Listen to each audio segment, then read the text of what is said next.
So when I went to college, I went to a kind of a medium-sized Bible college in the South, and we used to have this time in the spring where we'd have a bunch of church services all together. You got out of classes, and you would go to the church services, and there'd be visiting preachers that would come in, and it was a good time. You get together with your friends, you'd eat, you'd go to services together. It was a good time if you could ignore the homework you were supposed to be doing in between. And there were a lot of people at the services. I mean, several thousand people. So we went one afternoon, my friends and I, we headed into the auditorium there for service, walked in, and we were on this auditorium was fairly big. So there was a ground floor, and then there was like a very large balcony section. And the ground floor sections had huge swaths of chairs. There was a middle aisle and some side aisles. And if you went into one of these swaths, I mean, it was like chair after chair after chair after chair that you had to, go past when you were deciding where to sit. So we headed down there and got ourselves situated. We headed into this aisle. There was a whole group of friends there. I don't know, 6, 8, 10 people. And I happened to be the first one in the line. So I picked a row and I walked down. And there was a college kid that I did not know sitting in the middle of this giant empty section. So he was like, midway forward to back, midway side to side, pretty much in the middle. Got in the row, walked down, and then sat down, left a space between him and me because, that's what we do as people. Don't just sit right next to somebody we don't know, especially when there's still empty seats around. So we nodded at each other and, sat down. All my friends sat down. Auditorium slowly filled up. Before the service started, an usher came down and motioned to the kid that was sitting next to me. Hey, come here. And he got up and went. But on the ground, he left his coat. He left with the usher. We didn't see him after that. The service started. So we're into the service. The preacher's up there preaching, and I hear a little snuffling sound.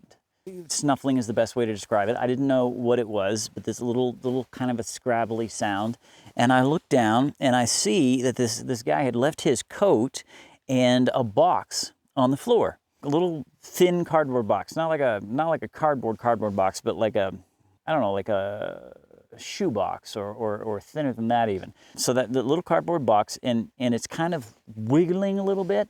And then I see there's little holes in the box, and then through the holes, I see these little snouts poking through. So there's mice in this box. And I was, I'm sitting there in church. Everything is as normal, per normal, right? And then I hear a little sound, and I look down, and I see mice chewing, scrabbling, trying to get out of this box. And I was just like, what do I do? And my girlfriend was sitting next to me, and I was like, there's mice in the box. And she was like, what are you trying to say? And she's trying to pay attention. She's very disciplined, very, very good that way. And she knows what she's supposed to be doing. She's supposed to be paying attention. That's what she's trying to do. And I'm like, there's mice in the box. So I'm sitting there looking at them, and I realize that they're gonna get out. Right? This turns out to be this guy's entire premise. He brought this box of mice in. He's planning on letting them loose in the middle of service, in the middle of like an acre of seats. They're going to run every which way, underneath feet, screaming chaos. I imagine there's going to be pandemonium of all kinds. So I'm looking down at this box and realizing that the mice are going to get out. It's not going to be very long before we have mice. And I'm like, well, I can't let that happen. So I pick up the guy's coat, put it on my lap. I pick up the box, I put it on my lap.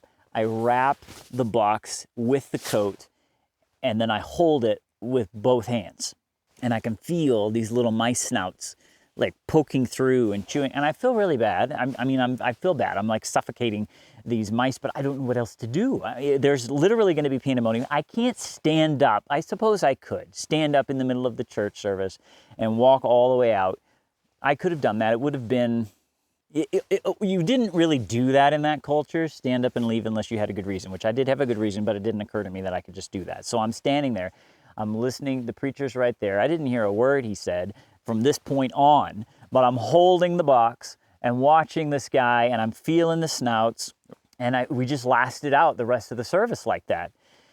And then after the church service, an usher came down. And I think they had figured out that guy was up to some mischief. They were getting ready to remove him from the premises, and they came down to get his jacket. And I walked over with the jacket, and he went to take it. And I said, "Do you know what's in here?" And he said, he kind of took him back, and I said, "Do you know what's in?" I was a young dramatic college kid. This was like the biggest thing that had happened to me in that year. I was like, "Do you know what's in here?" And so I walked out, went outside, set it down on a bench, unwrapped the coat, and a swarm of ushers came up from every direction. They were all intrigued. What's going on? What? And then I just kind of backed up a little bit, and they were all looking at the box, and obviously they were in on the story. They knew the narrative. Some kid had come in, tried to cause trouble, he'd gotten pulled out, whatever, and this was another piece of the narrative for them, right? So I didn't know the narrative. I just knew that I had been holding a box of mice. Nobody was interested in me. They were all interested in the mice. I just kind of backed up, and then I went inside and went back to the next service. And nobody knew. No, I mean, my friends knew, but nobody knew. Nobody was like, "Oh, thanks for holding the box, here's your medal, good job," any of that. None of that happened.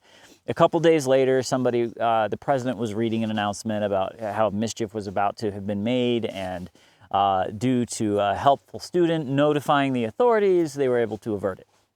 My part of the story was completely missing, which is fine. It's fine. That's fine. It's fine.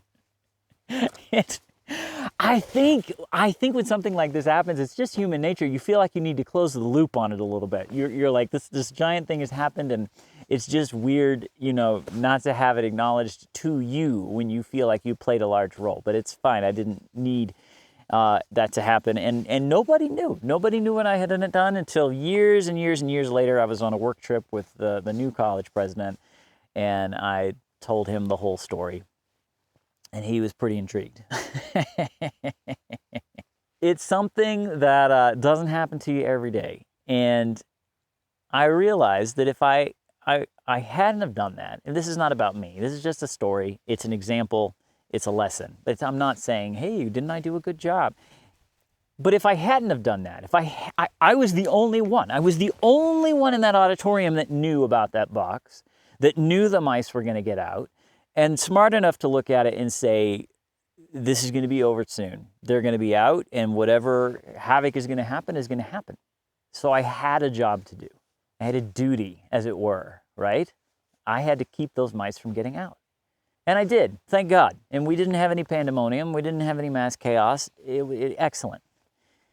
You will find yourself in life at times thrust into situations like this with no warning, right? And this is kind of a benign, funny example, but there are much more serious examples, and you could find yourself in one of those situations where all of a sudden you are the only one that's aware of a danger and able to do something, and it will be up to you to step in and take an action to avert a crisis or to help in a situation.